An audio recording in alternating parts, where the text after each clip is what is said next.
నీ బిడ్డను నిజామాబాద్లో బండకేసి కొడితే 6 నెలలు తిరగకముందనే నువ్వు ఎమ్మెల్సీ పదవి ఇచ్చినావు. నీ సుట్టపోని వినోద్రావును కరీంనగర్లో గోతి తీసి పాతి పెట్టే ప్లానింగ్ కమిషన్ వైస్ చైర్మన్ ఇచ్చిన 6 నెలల.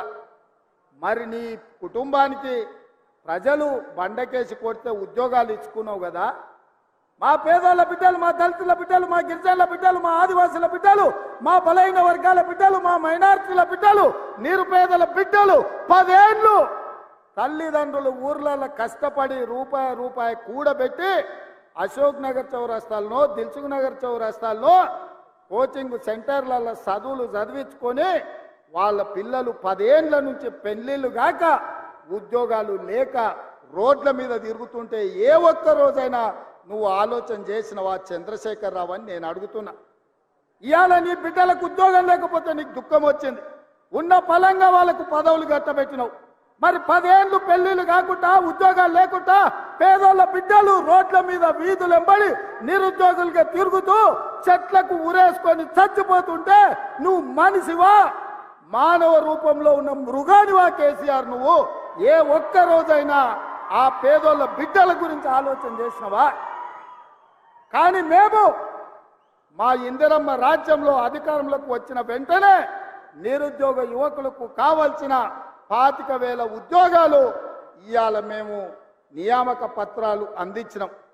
మార్చి 2 నాడు మళ్ళొక 6-7 ఉద్యోగాలు ఇవ్వబోతున్నాం. గ్రూప్ 1 పరీక్షల్ని నోటిఫికేషన్ ఇచ్చినాం.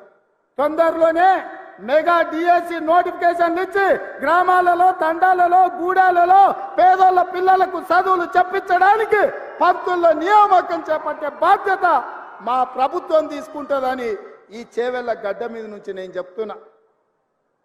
ఇవాళ నువ్వు ఉన్నప్పుడు పరీక్షా పత్రాలు జిరాక్స్ సెంటర్లలో పల్లి బఠానీల్లాగా అరాజు పెట్టి అమ్ముతుంటే సిగ్గులేనోడా?